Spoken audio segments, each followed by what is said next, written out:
right, we're going to use that. Hello, everyone. Welcome back to the Blue Blooded Podcast. We got a double episode special week. Is that correctly? It's a special week. It's almost college basketball, right? This is the last conference preview episode that we're going to do. We did the SEC on Monday of this week. Today is Thursday as of releasing the episode. This is the Big East day, and college basketball starts in Thursday, Friday, Saturday, Sunday, 5 days from recording this, 4 days from releasing it. I think it's kind of perfect. I don't know if this was planned this way, that our last conference preview 4 days before college basketball season starts is like the quintessential college basketball conference. These teams don't exist in college football. Not all of them. In big power college. UConn's got a football team, right? Villanova's got a football team. They don't exist in the same capacity as they do here. Obviously, and we will get into that. And I have takes on the future outlook of the conference. Okay, I love it. Does it involve any football thoughts? Don't care. Well, the fact that there is no football, no. Okay. Before we get into it, I do want to shout out the jerseys on the wall behind us today. High Point behind me. That's a new one sent in from High Point. Shout out the Panthers. We love this one. And then CSU Los Angeles. I think it's a D2 school out in LA, obviously. Also, shout out to them. They sent two jerseys in, a white one and a black one. We got UC Santa Barbara. Maybe the best one we have, A.J. Mitchell autographed jersey behind you because A.J. Mitchell is going off right now. He had a career high last week, I think 26 or 29 points, something like that. And he's been absolutely cooking for the Thunder, so shout out to A.J. Mitchell. And then we have VCU because we don't have any Big East jerseys yet. So if you're a Big East team out there, send it in. But VCU is the closest thing, I think, to Big East, and I think they should be in the Big East. How about that? Spoiler alert. Spoiler alert. But reminder to all the coaches and programs out there, if you want your jersey on the wall and in the videos, send it in. It goes up on the wall. D2, JUCO, D3, whatever. Don't care. Soccer, we don't care. Well, we haven't put a soccer jersey up yet. Maybe we'll next week. We got some new ones we could put out. Yeah, we could do that. But Big East preview today. Before that, we're just going to get into some news and notes around the country on what's going on this week, and then we'll do the Big East preview. So take a tiny break. All right, news and notes around the country. Tyon Grant-Foster is eligible. Round of applause. Yeah. Round of applause. They got ruled, I forget the exact terminology, with an injunction that he's allowed to play by a court out in Spokane. He was emotional. He deserves to play. The people want to see Tyon Grant-Foster play for Gonzaga. He deserves to play. He almost died twice. He basically died twice on a basketball court. Yeah.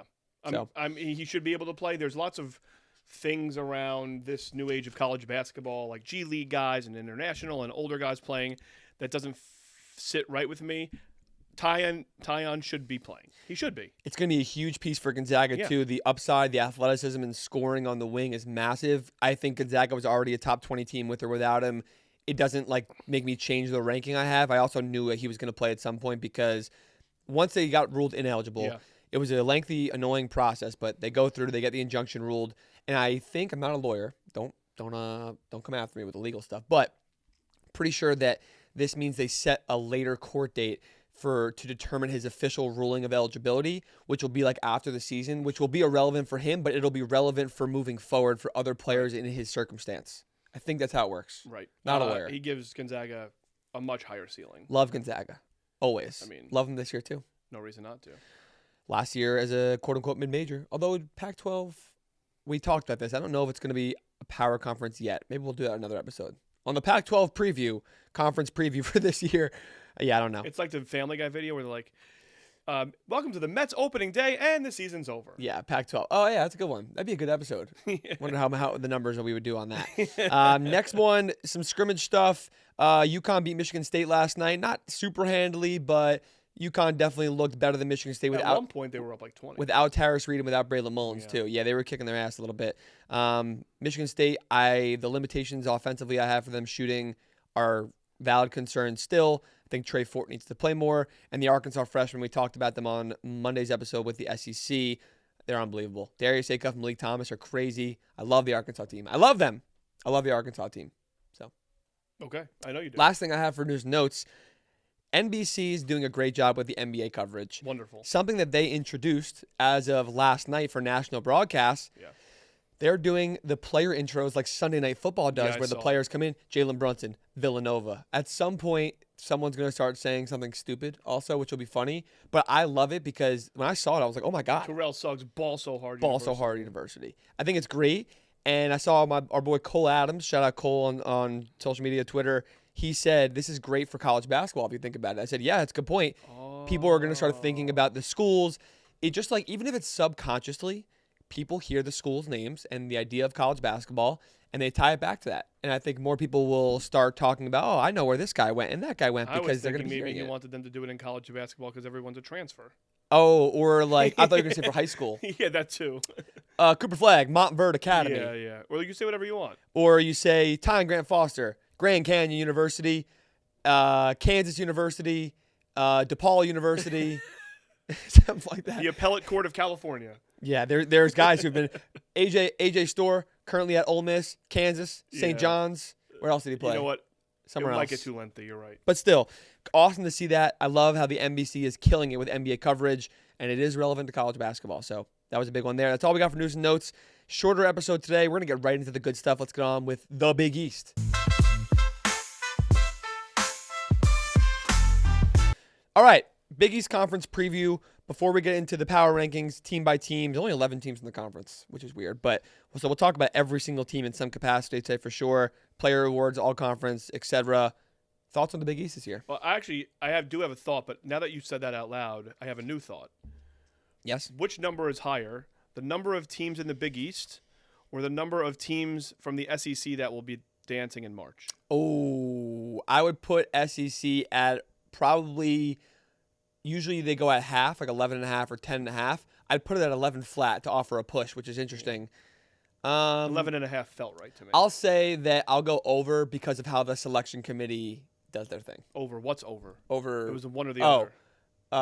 SEC tournament teams. Okay. My bad. My Big East thoughts, by the way, and I think we'll share them, is that there are two nationally relevant teams here, and then it's kind of not the same Big East that we're used to. Well, the How Big do you East feel hasn't been about it? good. I agree. It hasn't been good. They've had a couple of years with 3 tournament teams in the last few Yeah. years, or one of the years, and then a lot of years with 4, and then a couple on the cusp. I agree. I think the middle is not as bad as I usually feel it is, because I think the middle is bigger in volume, where I think there's 2 teams for sure. UConn and St. John's, we know that. And then I think there's one team after that, which we'll get into, that I think is nationally relevant, just not at the same level. And then I think there's 1, 2, 3, 4, 5 teams, maybe 6, that are all kind of in the middle middle of purgatory for now, at least for this year, which is okay, because in recent years it was 3, 4, maybe even 5 of them at the bottom that were terrible, and then a couple trying to scratch into the tournament. And this year I think it'll be a little better in the middle, but overall the conference isn't going to be any better as a whole when you look at it compared to other leagues. The Big East last year had the lowest conference rating on KenPom that they've had in 7 years, and ooh, I got a good one. I'm not sure that they're going to be, as a whole, all that much better this year. I got a question for you. Sure. Who gets more NCAA tournament teams this year, the Big East or the Mountain West? Hoo-hoo, it's spicy. That is spicy. Yeah. Sorry about your eardrums. I really wish it was the Mountain West. What's your answer? My answer is the Big East. Boo. I know. I don't like it. I don't like the answer either. It's going to be close. It's going to be close because it's going to be that like 3, 4, 5. 4 or 5 for each yep. of them. All right, shall we get on to the power rankings, my friend? Let's do it. You mentioned before you think there's 2 clear teams at the top. I think most people have 2 clear teams at the top, but you have kind of said 2.5, you 2.5. teased you might have a third. I think it's 2. There's 2 UConn, St. John's in whatever order, and then I have a third team that I think is a clear third team, though. Okay, well let's start with the top. Yeah, I have UConn at number 1. No questions about the coaching, Danny Hurley. No questions about the system. It's great. It's great every single year. The sets, the scheme, the style. Like last year, though, how good is the roster? Because, like, going into the year, it's like, well, they won twice in a row. Why can't they win a third time no matter who the players are? You just have to trust it. But clearly the roster was not good enough last year, especially the defense. They were 75th in defense last year, defensive efficiency. The 2 years they won the national title, they were 4-7. But even before that, when they lost to Teddy Allen, I think UConn was a 5 and New Mexico State was a 12. They were like 40-something in defense. So that's not good enough last year. They don't need to be top 4, top 7 like when they won a title, but they can't be 75. They can't be outside the top 40 if they want to be as good as they want to be, because they're a top 5 team in the country going into the year. They should be. I like the guard play. Well, the returners first. Solo Ball could be an All-American this year. Yep. You love him. He could win the Conference Player of the Year if things break right. probably one of the best, if not the best, scorer and shooter in the conference. Maybe one of the best scoring guards and wings. Alex Caravan, kind of know what you get out of him. Like, he's a national champion, experience. He's smart. He's intelligent. He's like their vet. Terrace Reed's breakout is going to be huge because they're best when they have an anchor 5. Last year, they really didn't have one that you could trust. He didn't play a ton last year, but he played. I don't know if he's going to be an Adama Sanogo or Donovan Clingan, but Terrace Reed is going to be good. How good can he be? The guards are really big coming in. They need playmakers, like having an anchor 5. They've had a Cam Spencer. They've had Tristan Newton. Silas Demery is good. He's a big defender. He's a solid playmaker. But Malachi Smith, I think, is going to be the X factor coming in. He is like 6 foot. He's smaller. He's explosive, like 5 assists a game last year. He's more of a naturally talented playmaker. So I think off the bench, he'll be the nice spark X factor. They got good freshmen. Braylon Mullins, who Danny Hurley called him Ray Allen, by the grace of God or something. His right hand is blessed by God like Ray Allen, and Jordan Hawkins. So he's not healthy right now. Hopefully he gets healthy soon, but I don't know if he's going to be that good. Something tells me he might be able to shoot the ball. Yeah, I don't know if he's going to be that good, but that's a high standard, especially for UConn players and basketball players in general. Ray Allen's one of the better shooters ever. Yeah, I'd say so. That being said, Braylon Mullins is good. They have good freshmen, Eric Ryba and Jacob Furphy. He's also Australia, obviously one of the Furphys. And then Jaden Ross, Jalen Stewart, one of them breaking out on the wing is probably very important for them. Jalen Stewart's probably that guy. So, I mean, I don't have much to say. I think I've said this to you. I think UConn is the most well-equipped to make a run. But I think who's more popular? Who's been more popular, like, publicly to be picked one? I think UConn. Yeah, it's been close. I feel like there was a lot of St. John's chatter, and then more recently it's been UConn. I lied. St. John's but I don't really picked to win the Big East. Yeah, but they have 7 first 7 place out of votes. 11. Yeah, I don't really have a preference because I think, to your point, they are completely interchangeable. One of them is 1, the other one is 2. Yeah, and there's no two ways about it. Yeah, and on to St. John's real fast, might as well. They're fun. Talk about New York City style bully ball. It's so fun to watch. They're physical. The defense is great. The intensity. Playing at the Garden, too, with Rick Pitino in an all-white suit. What is better than that? There's not many things that are better for college basketball and the Big East in general, and the sport of basketball. Like, the Knicks fans and the Knicks players were getting behind St. John's last year, and, like, the people get it in the city. The vibe is different. In my lifetime, I've never seen that happen before. Any kind of vibe about college basketball at all in the city, except for the Big East tournament. Well, I was going to say, I went to the Big East tournament last year and saw St. John's. I forget who they knocked off in the first game with ease. But I'm 36 years old, and Jinx, saw that coming from a mile away. Saw that coming. And I've been to St. John's games before at the Garden, but there was nothing like it last year. It just felt so natural. It felt right. Like the grittiness of New York, the way they play basketball, like the mobster on the sideline. He does. It just all feels so perfectly New York. They said Chauncey Billups is running the Mafia gambling ring. If Rick Pitino was in on that, I wouldn't be surprised. I'm just joking, but just because of the way he talks. I see white suit. White suit today. I agree.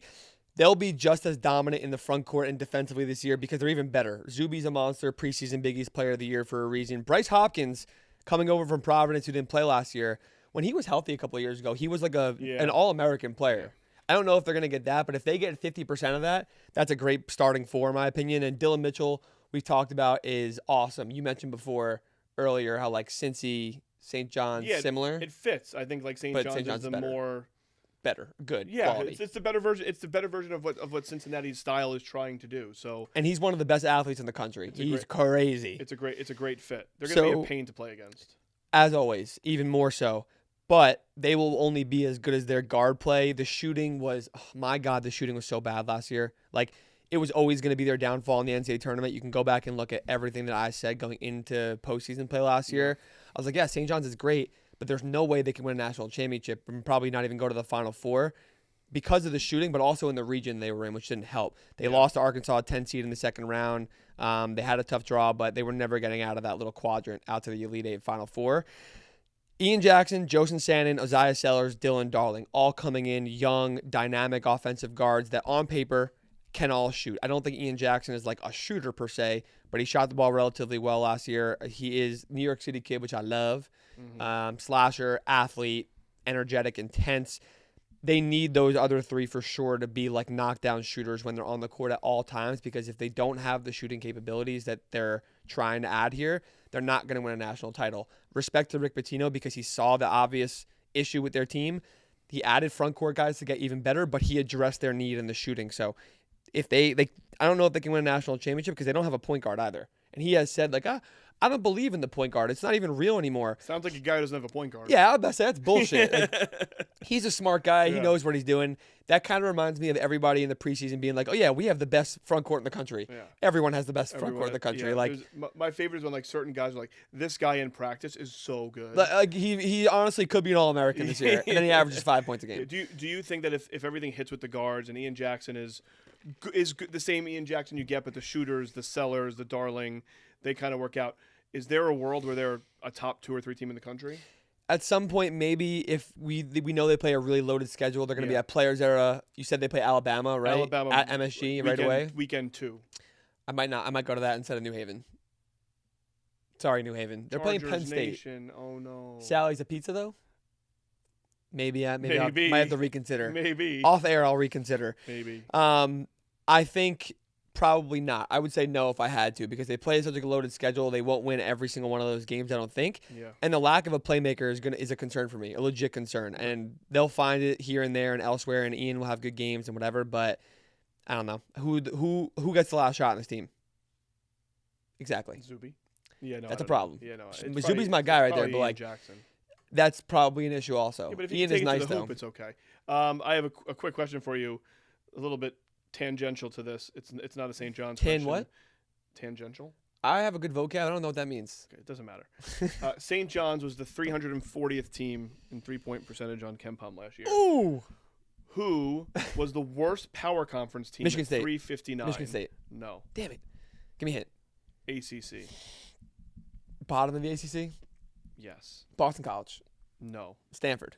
No. Cal. No.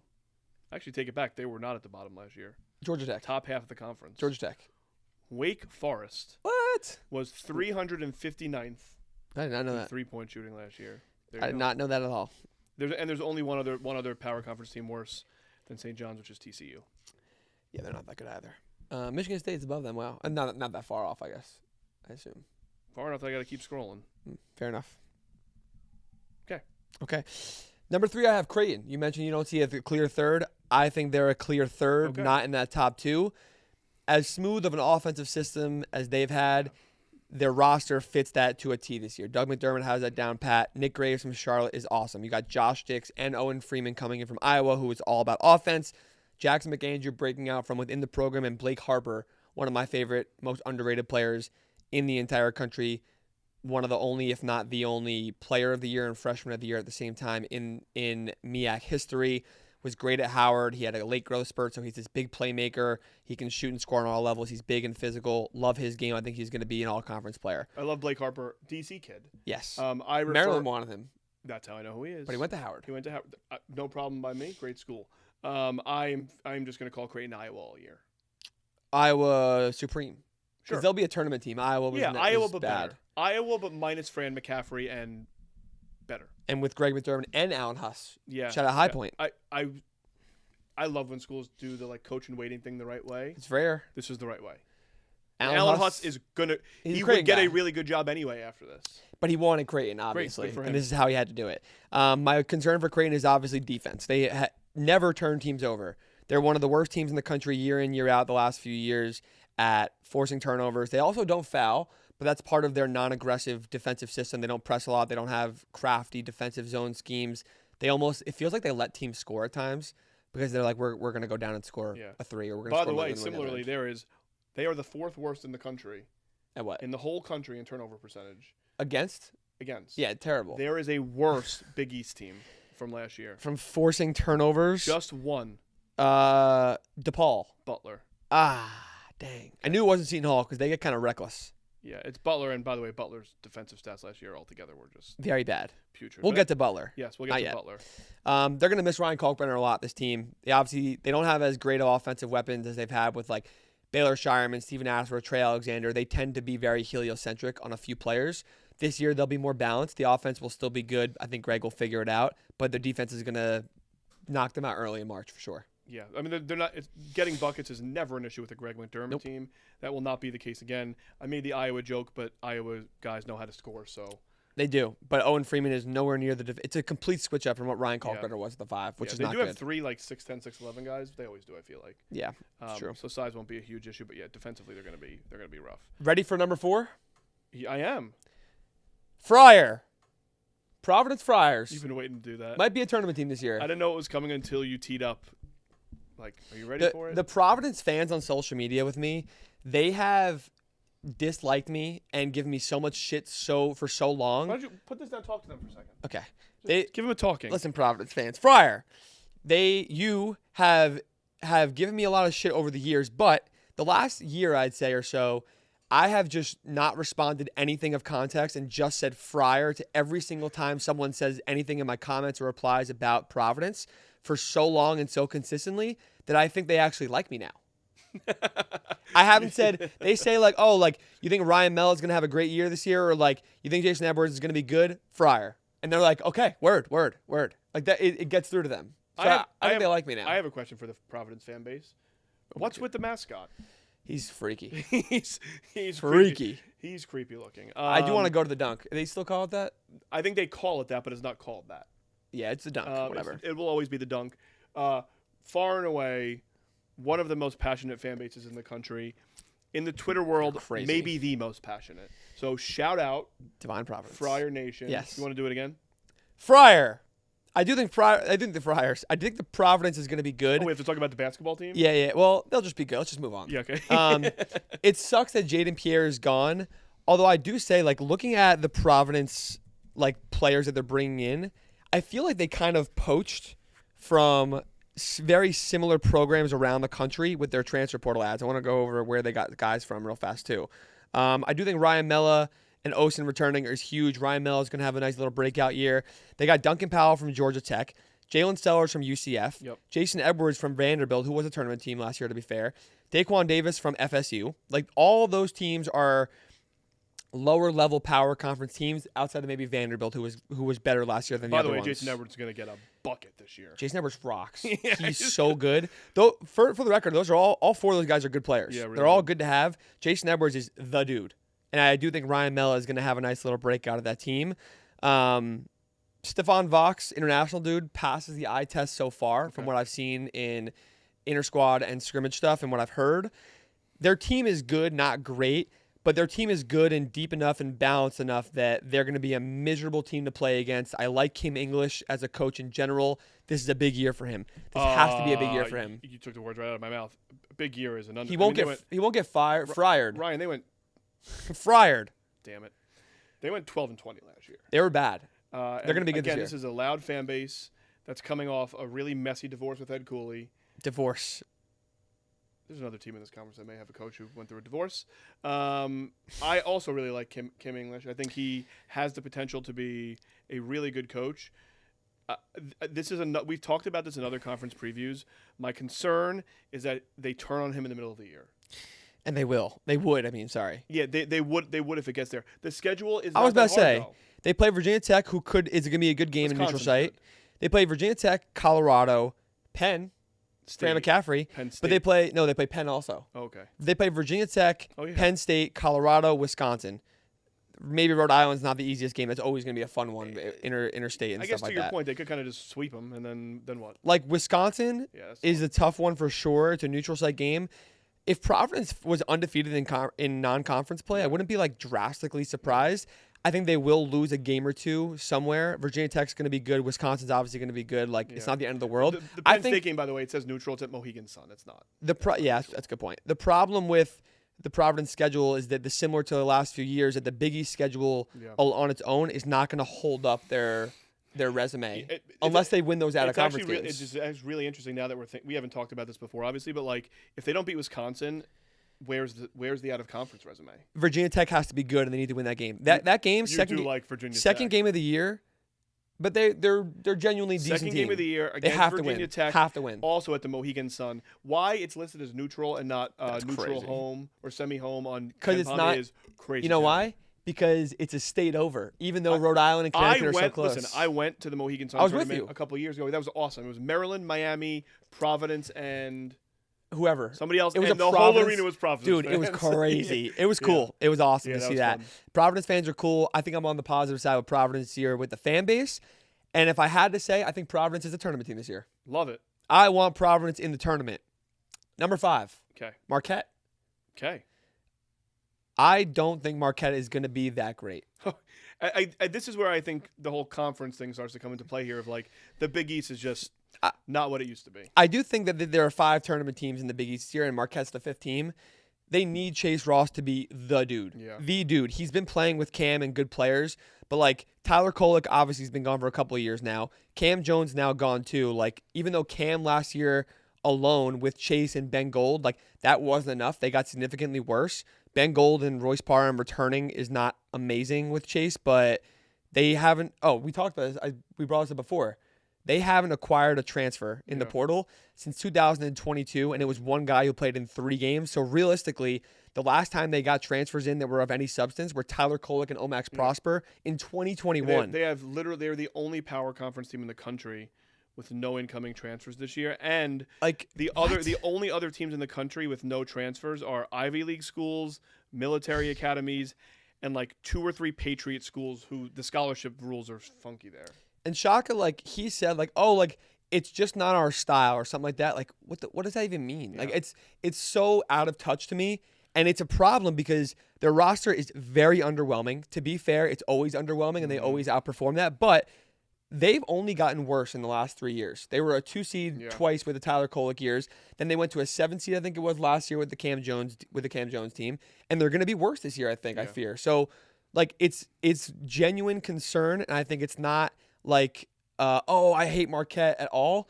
Like, they needed to add players, and they didn't. He's like, you know what? We have everything in-house. You lost your best players year after year, and you're getting worse every single year. Are you ready for this, Ryan?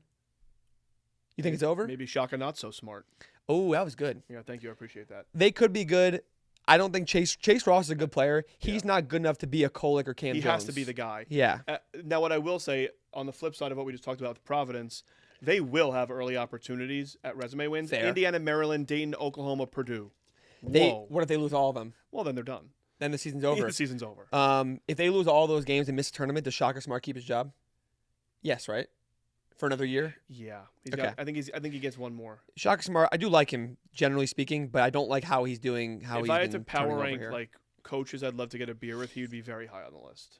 Which is cool. Yeah, you know what? Great vibes.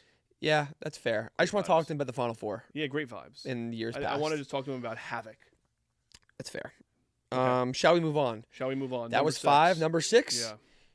Villanova Wildcats. I want to give you the floor real fast as a Maryland fan to just say what you need to say. Oh, no. Say what you need to say. Go ahead. No, I'm not going to do it. No. Just say not so explicitly what you want to say about Kevin Willard. I wish nothing but the worst for him.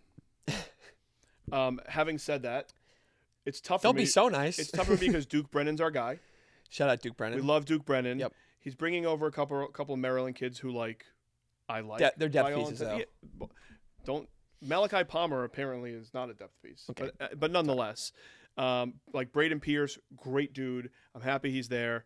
I will root probably harder against Villanova than rooting for Maryland this year. Interesting. Just for a year. That's just fair. For a year. I just like a 1-year grace period of me exuding my hatred. Keep talking about them. I'm curious to hear your thoughts. About him or about them? About him. I think he's a fine basketball coach. Maryland team last year was as fun as any team I can remember in the last 10 years, and I appreciate that. But he completely ruined what could have legitimately been a Final Four run, and I will never, ever forgive him for that. Yes, they were not going to be Florida as much as I want to believe that Sure. they could have, but Sure. we will still look back on the year as a positive year. You always will. The year was fantastic. It was unbelievable. Crab One of the best years 5, in recent history. One of the best. Like Derek Queen, and by the way, who looks great in the NBA he's already. so good. But yeah, no, I like Enough Maryland. They're at the Villanova's at the bottom go. of my power rankings for the Big East. Just hate their hate. If you had hate rankings, they'd be one, right? Yeah. This year, yeah. This is probably the first year in You about hate a 20 team? years that Duke is not at the top of that list. Wow, that says a lot for you. Yeah. Let's go over the team. They're going to be solid. In the Big East, they're going to be Why solid. don't you take the team part? Caden Lewis, former Kentucky commit, awesome. amazing, naturally gifted playmaking point guard, so good in the pick and roll. He looks very mature already. Him and Duke Brennan, our guy from GCU, have a very good 1-2 punch pick and roll game already. It looks good in the scrimmages. Devin Askew, I don't know how Devin Askew is still playing basketball. He's in the same high school class as Hunter Dickinson, which was also Cade Cunningham, Evan Mobley, Jalen Green, who have been in the NBA All-Stars. He started at Kentucky, which I don't think most people realize. He's been at Cal. He's been all over the place. I know Health at one point, but he's also not a terrible player. I don't think he's great by any means. Out of control. But he's still in a refined role with better efficiency. He can be good. Bryce Lindsey from JMU, love him. He's awesome. They're going to have a good backcourt now that I really think about it. Like those three guys, Lindsey, Askew, Caden Lewis is going to be good. I like Duke Brennan. They have Maryland guys for depth pieces and some other dudes, but that's enough to do what? Like I like Kevin Willard as a coach on the floor. He was at Seton Hall before. He is a Big East guy through and through, so that transition schematically and stylistically won't be a concern at all. I think Maryland last year kind of played like a Big East team in a way, so I think it makes sense for him to be fine. I just don't think the team is that good. Yeah, I think he fits what they want to do. He fits the Big East. Yeah. I don't know that they have the guys this year, but when we were talking about NIL and the conference, I think Villanova has the most to gain of any team, maybe besides Georgetown, with the way the NIL rules work and the $22 million that you could basically put directly into basketball because football is a much smaller piece of those schools. So I think the next couple of years we'll know really fast if this is going to work or not. I think it will work for him eventually, and the ceiling won't be there to win a national championship, but even though Jay Wright handpicked him to be the coach, and I do love Jay Wright, but I think that they'll be fine. The Villanova alumni base and community is quite the wealthy one as well. I'd say so. Let's go on to the next one. Staying in the Patino family, I have Xavier at, what number is that? 7? 7. I have Xavier. Love Richard Pitino as a coach. Longer term, I love him for Xavier. I think he's the type of guy where it's a program that is like a smaller private school that's in a power conference that needs someone that's different than what they've had, even because the teams that they've had in the past few years should have been so much better than they have been, but I don't think they were coached very well, to be completely honest. Don't think the ceiling is tremendous long-term or short-term, but I also don't think that's what Xavier needs long-term as a program. They just need to be good and relevant in the tournament every year. And Richard Pitino did that with New Mexico. He'll do it here also. This year, their team isn't amazing. Like, they got a shit ton of dudes. A couple of them can shoot. Couple of New Mexico guys like Philip. I forget how to say his last name. Borovichanen. Can you give me the pronunciation of the Evansville kid, please? And say it with some emphasis and some oomph. Like Gabriel Pozzato. I do love All Right. All Right. That's all right with me. Jokes aside, first of all, crazy name, love it. It's incredible. Unbelievable. Jokes aside, All Right is awesome. He's that's the best part is his name is sick, but like he's a great player. He's fantastic. He was one of the best freshmen in the MVC last year at Valpo. He is a gamer. He had a couple of game winners, I think, there last year. He's a playmaker. He's got decent size. Like, he'll be their best player. I actually think he might end up being an all-conference player. He's going to be that good for them. And they're going to play super fast, like New Mexico usually does. Yep. So I think that they will be fun to watch at times, but they'll be reckless and hectic this year. I'm here for the Rick Pitino. Darn it. Close enough. The Richie Pitino in the Big East experiment. Yeah. I think it can go just fine. The roster this year leaves a little bit to be desired, but, I mean, there's some upside. Yeah, there's some upside. I don't think their ceiling is like crazy. Yeah, they don't have like the dude. I don't think. Similarly, Georgetown. Yeah. People are in on Georgetown this year, by the way, being like good. I am not as in. Yeah, I think this is the biggest difference you've had in the top from the media poll. They're 6th in the media poll. They're above Villanova and Xavier in the Big East poll. Yeah, it might be. Well, again, and like pretty significantly above Xavier. To me, after Marquette. After 5, 6, 7, 8 are all interchangeable. 6, 7. Shut up. Just shut up. You're like a small child. You do have small children. So do your kids know about that, or are they too young? My nephews, my one nephew says is 6, 7. He also gritties everywhere 6, he goes. 7. He's still grittying. Yeah. Shout out Rocco. We played Madden the other day. Shout out Rocco. When we were in Wolf of Wall Street. Say hi to Rocco and Rocco, honey. I just think of Rocco. That's a great. Anyways, Georgetown basketball. They returned Malik Mack, who's awesome, came from Harvard last year. Second-year transfers, seem to take a turn. I think this is the guy that will have a big breakout this year. Breakout back to the production he was putting up at Harvard. I like the guys they brought in. The guards are good. Langston Love from Baylor. Isaiah Abraham from UConn, who was a 4-star recruit, didn't play last year. Deshaun Harris-Smith from Maryland, who we know very well. KJ Lewis from Arizona. Jeremiah Williams from Rutgers. A lot of guys that I and we know well, very, very well. They have no shooters. None. No go-to shooters. Malik Mack can shoot the ball a little bit. Deshaun Harris-Smith cannot shoot the ball. Langston Love, KJ Lewis definitely can't shoot the ball. Jeremiah Williams did not shoot it well last year. That's going to be a huge problem. Like, it's Malik Mack and nobody. So that's my concern with them. I do like Vincent Wachuku. USC, he had a heart condition for a little while also. I think he played somewhere else last year. But I just like, how is this team going to be like a potential tournament team or a bubble team? They cannot shoot the 3-ball at all. They did get better last year, to be fair. Yeah. And it did take Ed Cooley a little bit of time at Providence, and it has obviously at Georgetown, because what he came into at Georgetown is as bad as you'll see at any new power job in the entire country. Yeah. So I mean, he went from 9 wins in year 1 to 18 in year 2. So I cut him some slack. I don't think the team was tremendously better last year. No, they weren't. They just like they won. They won 4 yeah. Big East games. It's not like they won a ton. Yeah, I don't see them being great this year or anything close to a tournament team. I could be wrong. I do like some of the players. I think defensively they'll be good. They have depth in the backcourt, but I just think offensively it's gonna be cold at times. Okay, so they play Maryland. By the way, I'm very happy this game is back. I know it was ironically Kevin Willard scheduled it with Ed Cooley because they're boys, and then one of them's not there. They still will play. But I'm very happy that the Georgetown Maryland game is back, like on campuses. It's at Maryland this year. They play at Georgetown next year. Like that. I, as a Maryland fan, am extremely worried about that game. Yeah, Maryland. That's a game that's going to be 45-44 too. It's early in the year. You know, this isn't a Big Ten episode, so I'll spare the Maryland analysis. Yeah, you already did that. But I don't think Georgetown's going to be that bad. No, they won't be that bad. I just don't think they're that good either. Yeah. And neither will Maryland. Yeah, it's going to be a weird one.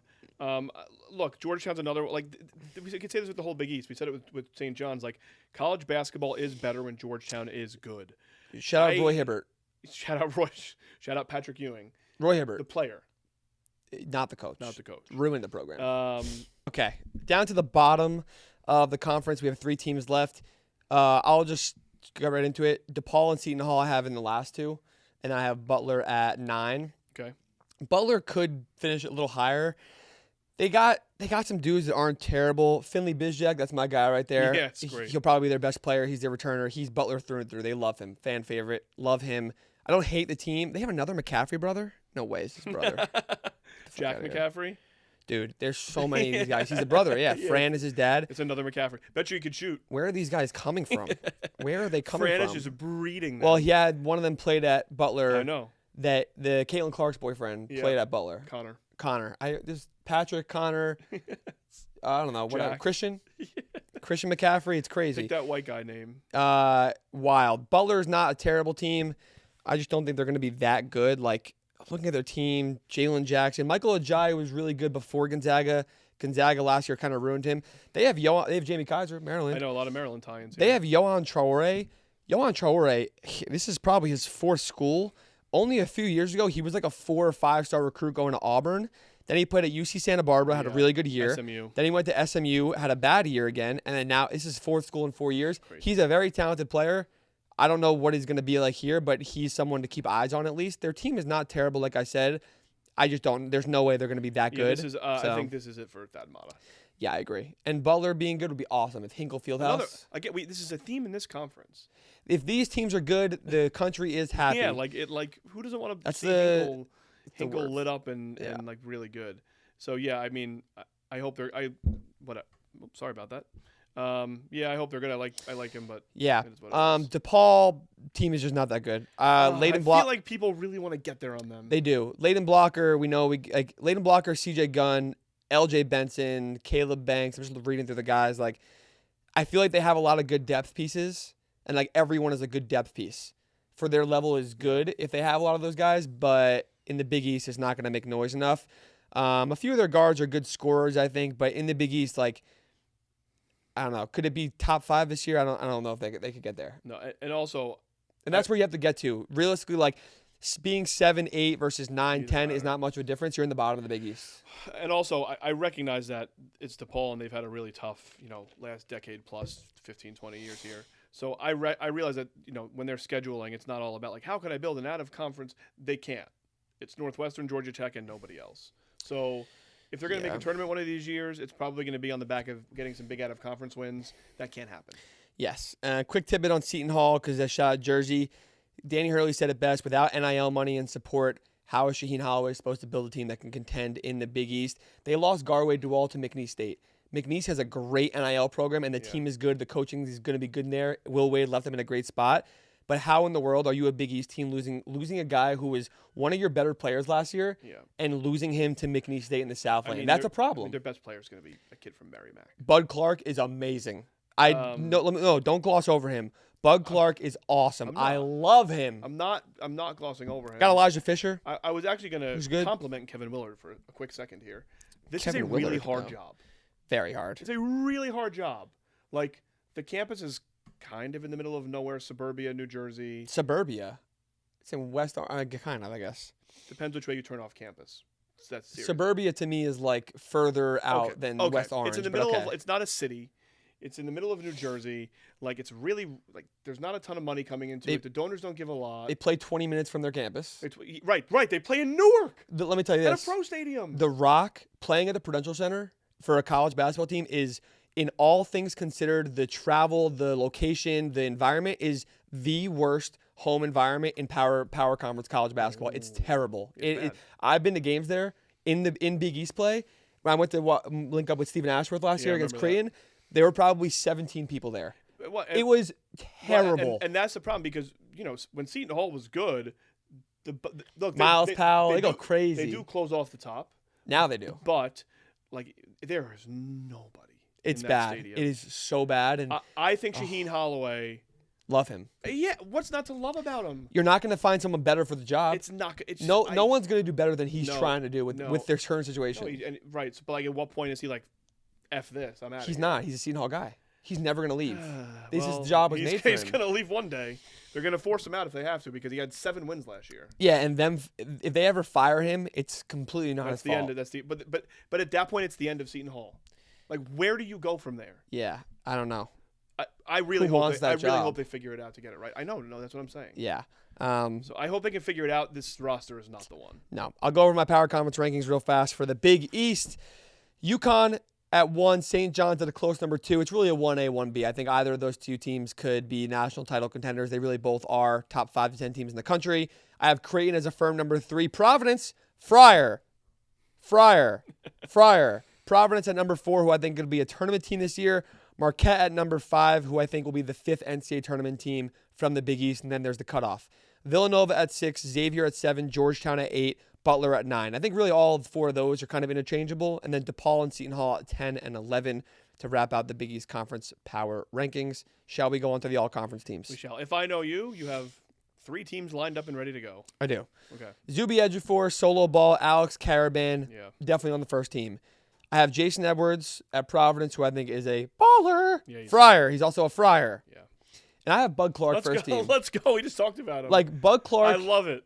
I think he's one of those dudes narrative-wise where they look back and they're like, man, he's scoring 18 a game in the Big East. He's that guy where, like, after you beat that team and they put up a really good fight, but you beat them by, like, 7 when it should have been 20, but he had 25, you dap him up and you're like, hey, you did great tonight, my man, but we beat you. Is it based on what we just said about Seton Hall, you think that he's scoring close to 20 a game? I think he can. He's very talented. He's made for a power, like he's that good. Small, shifty guard, baby. Yeah. They run college basketball. Yeah. Second team, Chase Ross, Akaden Lewis, Terrace Reed, Owen Freeman, and Blake Harper at Creighton. Third team, Malik Mack, Nick Graves, Silas Demery, Bryce Hopkins, and All Right is number 5. At Xavier, yes. Oh, yeah. Yeah, at Xavier. Ian Jackson and that entire backcourt at St. John's, someone probably gets in there. Don't know who it would be, so that's why I left them all out. He's probably the best, the most obvious. Yeah, he wasn't the preseason team. But is speaking on the St. John's, is Zuby your player of the year? Hell yes. Could be Solo Ball. Love Zuby, though. Definitely be Solo Zuby's Ball. A monster. I love him. What about defensive player of the year? It was tough. No Kalkbrenner, so I don't know. Can I choose Ryan Kalkbrenner? Yeah, he can win again. I'll choose Ryan Kalkbrenner. I put Terrace Reed down. Okay. I didn't really know where else to go. He's a good enough shot blocker, and he's going to play big minutes, so he's probably going to be a really good anchor in the league this year. Okay. I think any of the St. John's guys could probably win at some point too. Yeah, that's why I was like, should I go? Well, not. It would be Zuby or Dylan Mitchell maybe. Yeah, I like Dylan Mitchell for that too. I love when just as like a random note. Ooh. I love when like guard perimeter defenders win. It's rare. It's not going to happen here, but I rare. love when guard perimeter defenders win Player of the Yeah. Year. Give me your newcomer and freshman of the year if they're different. Bud Clark. Yeah. This is actually a Bud Clark podcast. Yeah, hell yeah. This is no longer the Blue Blood. Could be podcast. Jason Edwards also. Okay. Could be. Neither of those guys. Could be Blake Harper also. Freshman, I have Braylon Mullins because he'll be healthy by Big East play, and if his right hand is graced by the hands of Jesus and God, like As Danny they Hurley say. says, then he'll be great. And Coach of the Year, I have Kim English. Let's go. If Providence finishes 4th and they're a tournament team, absolutely wins Coach of the Year. Absolutely. So he's either winning Coach of the Year or getting fired, and there is no in between here. And he won't get fired. I'm almost very serious about that. He might. Why? If they're like the first 4 out, he's gonna keep his job. Yeah, you're probably right. But the fan base will still try to overthrow him. Fryer. Sorry, I'm done. Fryer. Yeah, that's what I got. Any bold predictions for the Big East this year? I don't have many. I don't have anything major. No, I think that maybe they have some respect gets put on the back on the Big East this year if the middle of the conference is decent. Yeah. That's a very vague take, but that's my take. Okay, I love it. Q&A? Ryan. Yeah, I have one Q&A question for you. It is from Colin Dwyer. I actually don't know if you've answered this. Usually, by the way, keep the Q&As coming. Usually you cover most of them along the way. I try. I'm gonna put some framing on this. March rolls around. Who is your dark horse team in the Big East? In the NCAA tournament or in the Big East Why tournament? don't you give me both answers? In the Big East tournament, No, I would. Let's just say in the Big East in general, who's your dark horse team, and then what team do you Okay. think can make a run that's not St. John's or UConn or I question. guess Creighton in this case? It feels like, I'd say Villanova is my dark horse because of the experience Kevin Willard brings from the Big East already. Is that for the both? conference, Okay, not for the NCAA conference. tournament.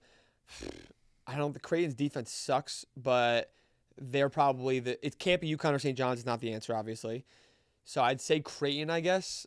I don't like Providence. I don't even know if they're going to be like a deep tournament run type team, and I don't think Marquette's going to be either. So after that, like I guess I'd say Villanova or Butler for the Big East. And I'll go with Creighton, I guess, for the tournament because they might be like a 7 or 8 seed or something like that. So that's my answer. All right, 4 days to college basketball. 4 days of college basketball. The episodes are going to look a lot different starting next week. We'll preview the whole country, I think. Like I'll give you All-Americans, Final Four picks, etc. It'll be coming out on Monday, the first day of the college basketball season. It's good to be back. And then from there, it's going to be a lot of in-season content. Some segments will change in here and there, but a lot of Q&A, a lot of you guys' involvement. And, there's Maybe some coaches, some players. Yeah, we're going to have some big guests on for sure. We'll have some fun. Strap in, baby. We have a couple of media people lined up to come on at some point. I also have a player lined up to come on soon in person who is currently in the transfer portal. Do I know about this? Nope. Okay, we'll talk You about want that. to guess? After. I don't know who's in the transfer portal, so no. There's one player, really. I don't know who it is. You're gonna say We'll who figure it is. out eventually. Appreciate y'all for listening and watching. Don't forget to follow, subscribe, like, yada, yada, whatever on socials and YouTube and Spotify and Apple, etc. We hope you have a great week. Enjoy college basketball. As you're listening to this, so Monday's episode, when you listen to that, there will be games on because there's an 8 a.m. game on Monday. Whoa, baby. Shout out Field 68.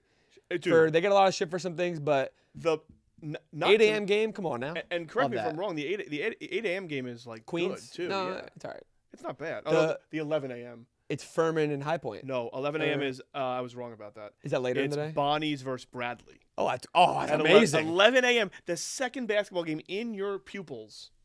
That's on your good. Pupils, in Bradley front of your rocks. pupils. Bradley versus the fighting The Wojs. Wojs. All right. That'll We be love fun. you. Appreciate you again. Have a great week. Goodbye.